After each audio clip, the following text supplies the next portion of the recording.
What's up, guys? This is Coach Grant with First Down Training, and today we're going to be breaking down something that you need to try to make sure that you never drop a pass again. So I hope this video helps you guys out. Hope it could teach you a few new things. But also, fellas, if you are a wide receiver and you struggle with how to structure your workouts in the offseason, check out that very first link in the description below for our ultimate 8-week wide receiver workout plan. What you'll get access to is a 2-month daily workout split with all of the gym exercises and on-field drills wide receivers should be doing. We break down every exercise and drill with sets, reps, and an example of each one. So check out that very first link in the description below if you're interested, fellas. Let's get started with this video. So now we're going to be looking at this example here from CeeDee Lamb. And the first thing that you have to try, if you guys never want to drop a pass again, is focusing on a trigger phrase that you can repeat to yourself in practice. Now notice how I say in practice, because a lot of people think whenever I talk about catching passes and it's like, oh, you're thinking about it too much. I'm not going to be able to think about that during a game. And that is true. But it's just like how a quarterback has to rep out his throwing motion, we have to rep out catching the pass with a trigger phrase on my mind. A quarterback doesn't have, let's say Aaron Rodgers, for example. I think he's got perfect throwing mechanics. I'm willing to bet everything that I own that Aaron Rodgers has never once thought about his throwing motion during a live game scenario. But I guarantee you that in the offseason, he has thought about his throwing motion. He's thought about how he strikes the ground, how his hips rotate. So as a wide receiver, when we're in t-shirt and shorts, we're in a practice environment, we need to be thinking about those little details that will help us make these types of catches in a live game scenario. So the first one that I like to say in terms of a trigger phrase to yourself is take a photo of the ball with your eyes. So what does that exactly mean? So I say that, okay, your eyes are a camera, and as soon as that ball hits your hands, you want to take a photo of it. So that means that nothing else is in the line of sight. The only thing in your line of vision is going to be the football. Now, this is something that processes for me. Something else might process for somebody else, but that trigger phrase, maybe it's just, hey, keep your eye on the ball. One of the oldest phrases in the book in the game of football, but you got to find something that you can repeat to yourself when you're in t-shirt and shorts. Even if you're just playing catch with the quarterback, you're not worried about anything else but looking that ball in, seeing that ball in, and catching it in that picture frame, if you will. Nothing else is in your line of vision. So that's the first thing that you need to try. You need to make sure that you have a trigger phrase on repeat in your head. Let's play this catch. This is a great solid catcher from CeeDee Lamb, showcasing how he looks this ball all the way in and has that great hand-eye coordination.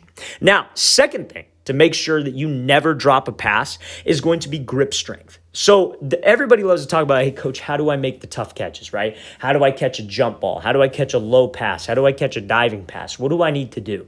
And it's a very, very tough catch to make if you have a weak grip. So you see this catcher from George Pickens. Over the middle, he's having to lay out over the middle. He's having to dive for the ball. Same thing, you've seen him make all the jump ball, all the crazy catches. He would not be able to do this, especially with the pass that has some heat on it, if he had a weak grip.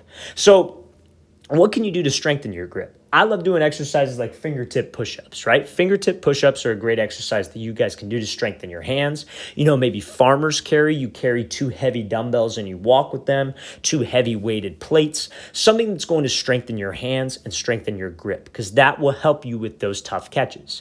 Now, this is great for people who maybe don't have a quarterback to throw to them all the time, right? And honestly, too, fellas, I'm giving you tips to do, but at the end of the day, repetition is what's most important. But if you don't have a quarterback to throw to you, if you don't have a quarterback coach that's local that you could go catch for his guys, working on your grip strength is one of the best things you could do. So fingertip push-ups, if you can't do them standing, do them kneeling, do girl-style push-ups. If farmer's carry, hold a dumbbell, walk with the dumbbell, strengthen your forearms. All of those things are going to help and directly translate to on-field play. Pull-ups, chin-ups, where you're having to hold onto a bar, elevated rows, something that's going to make you grip onto something that will help you improve that grip strength. And that is what's going to help you improve your hands. So you will not be able to make those tough catches if you have a weak grip, and showcased here by George Pickens. Now, another thing that you need to try. This is something that I love doing with wide receivers, and that is putting something on the ball that a wide receiver has to look for.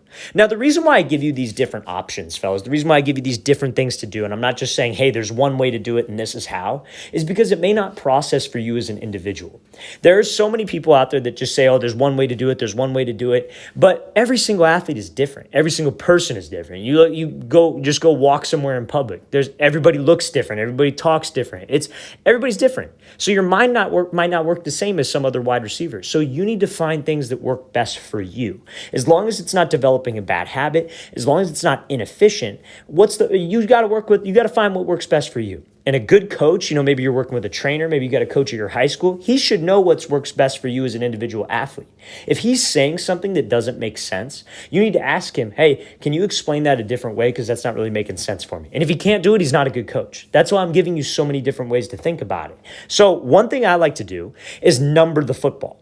So everybody's probably seen a football before, I'm hoping, right? So you know how the football has like 4 different layers on it, like 4 different like stitchings? Like you got the threads in the middle of one of the stitchings, and then you got those 4 little like quadrants, right? So what I do with my wide receivers sometimes is I'll number each quadrant. So I'll put a number 1, a number 2, a number 3, a number 4. I'll write it in Sharpie. I'll maybe write it in like white out. You could probably do that as well. You put like a sticker on it if you want.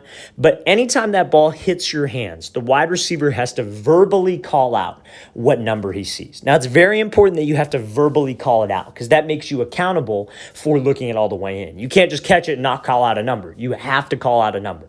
Now, if you don't feel like drawing on the ball, maybe you don't have the tools to draw on a ball, what I'll sometimes do with my wide receivers is tell them to say laces or no laces, but you have to verbally call it out.